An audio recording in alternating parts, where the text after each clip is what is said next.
Robservations with Robert Meyer Burnett.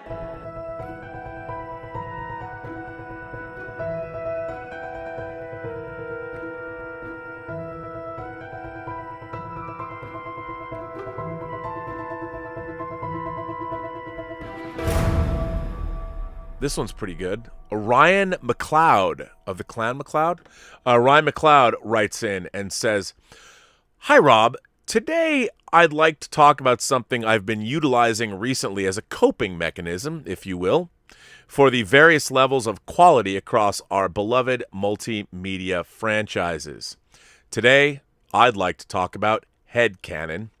For anyone unfamiliar with the term, headcanon is the idea of personally disregarding aspects of a franchise's official canon. In more layman's terms, pretending certain movies or TV shows simply don't exist. A personal example of my headcanon is the ever-contentious Star Wars sequel trilogy. In my canon, episodes 7 through 9 are not included.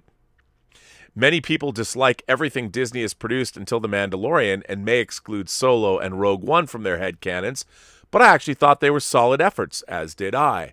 I see a lot of people online still extremely bitter, but the very existence of the sequel trilogy, praying for its removal from official canon. Theories online regarding this are very interesting and would be interesting viewing if it did materialize. However, I don't see this coming to fruition and would recommend people with such grievances to maintain some form of headcanon as an alternative. Hey, as long as The Mandalorian stays far from the Force Awakens time period, it'll be easy to maintain this. Until this point in my letter, a lot of people may already know what I'm talking about and already apply this to some degree. However, I'd like to suggest utilizing headcanon to justify content rather than exclude it. While this is probably a rarer application, it can be a way to enjoy content so that cast and crew, many worked hard to produce. My personal example of this is Season 1 of Star Trek Discovery. At the time of its debut, I remember thinking it was pretty okay for a new sci-fi fantasy show. It just wasn't good Star Trek. That's right. For the remainder of the season, it was pretty easy for me to pretend this was not in fact Star Trek Discovery I was watching, but simply a new show called Discovery. Given how little the show related to Star Trek, this was not a hard sell for my headcanon. However, when they announced Spock was coming to Season 2, I knew my time with Discovery was over, as it would make it difficult to ignore the ties to Trek at large. Still, I enjoyed Season 1 for what it was outside of main Trek canon.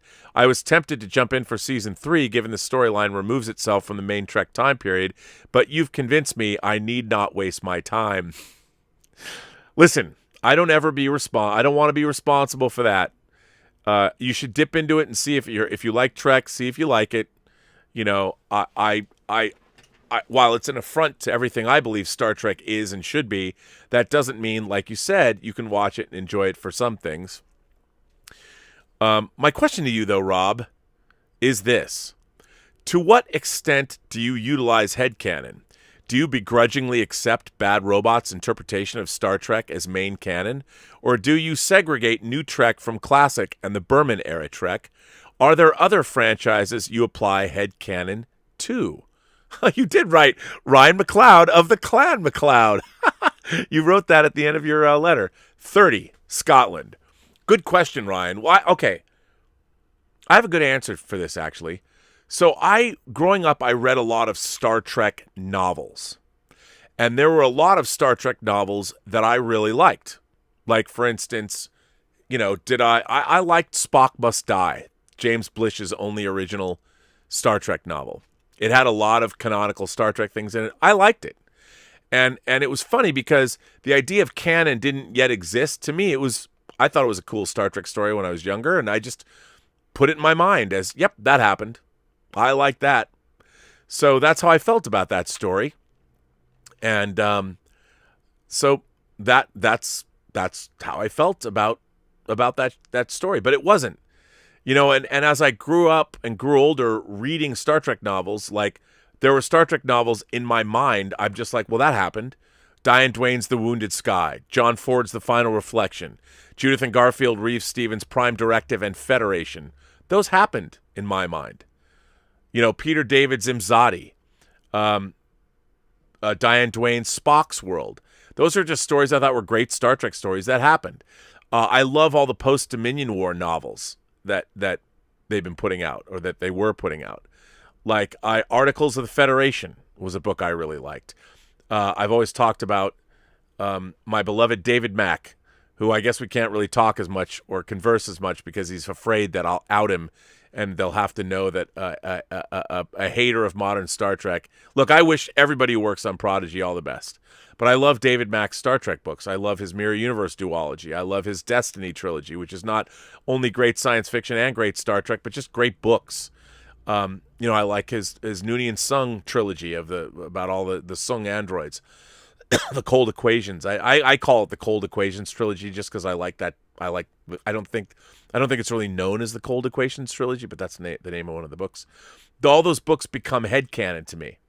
They are real Star Trek. There are certain comic stories that I put into my headcanon if I thought they belonged there. And yes, reading novels and reading comics, I know that those aren't canonical Star Trek stories. My problem with something like Star Trek Discovery is I think it's just bad. It's not even that it's bad Star Trek. It's just bad in general. There's nothing I like about. There's nothing, and it's funny. I think hatred. Picard actually made me hate it more than Discovery makes me hate it, because Star Trek Picard is such a bastardization of the character of Jean-Luc Picard and Next Generation in general. I find the whole thing very difficult. I can't understand why it was made. I'm like, this is where you. And I understand Patrick Stewart was looking at Logan, which is such a great movie. Look at how the characters are treated in Logan. But I'm like, not a Star Trek story. And the story they told in Picard was not a great Picard story, and it certainly wasn't a good Star Trek story. And two negatives, cancel it all out. But that's kind of what I do. And the funny thing about my Star Trek fandom was kind of based in the idea that everybody that was working in Star Trek, the comic book writers, the novelists, the people that were making blueprints, or somebody, Mr. Scott's Guide to the Enterprise, and all the technical manuals, that everybody was working in canonical Star Trek. They were always going to the original series and they were taking things out. Like when you read the Reeve Stevens books, they do such a good job of weaving in Star Trek canonical history into their stories. Like in Federation, the character of Flint, I remember his character's name being Micah Brack, I think, because Flint has had many different names. But the fact that they worked Flint into their novel in such an interesting way, they gave you hundreds of years of backstory of the character of Flint for Requiem for Methuselah, who is a fascinating character.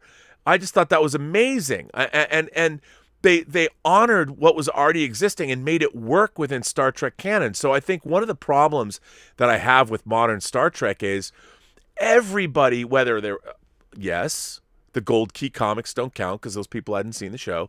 But when you get into some of the DC comics, even the Marvel comics later on, like the early Voyages, the Pike comic, Star Trek Early Voyages, that everybody was kind of working, all the writers, the Star Trek novelists, they were all working within the paradigm of Star Trek, and they were trying to write great Star Trek stories. It has only been since 2009. My Star Trek fandom went from being 5 years old all the way up to 2009, where we finally, for the very first time, have people that were not working in Star Trek continuity. In fact, they were either rewriting their continuity or they saw it as a hindrance and moved around continuity. Star Trek Discovery, modern Star Trek, has no interest in canonical fealty to Star Trek as a storytelling framework. They just pick and choose and do what they want. And that's one of the reasons I have such a hard time with it all, is that the people that are making modern Star Trek, and have been since 2009, don't care about canonical fealty. And one of the cool things about Star Trek was, even with the extended universe, the comics, the books, the model kits, whatever it was, they weren't all perfect, but they tried to work within Star Trek continuity, which meant you had a great experience reading the best of the Star Trek novels because they would illuminate and offer more understanding of what was already there. And that was really cool. I love that. And modern Star Trek doesn't try and do that at all. So my fandom that was being served in a particular way is not being served at all. Like, I can't look at a spaceship, a starship design from Star Trek Discovery and reconcile it to any part of Star Trek from 1966 to 2005 when Enterprise went off the air. None of it makes sense. None of it works in Star Trek continuity, and I don't like that because I'm a Starship freak, and I never thought the day would come when I never wanted to own any. At first the NX-01 from Enterprise bothered me a little bit because it was 1/350th scale and it's like the same size as the refit Enterprise. But you know what? I came to like that design, and it feels like it belongs in the Star Trek universe. But nothing in Star Trek Discovery or Star Trek Picard remotely belongs in the Star Trek universe. So that's kind of how I dispense with it. But I do like this idea that, head canon is a big thing. What do you believe and what do you not believe? It's an important distinction for fans.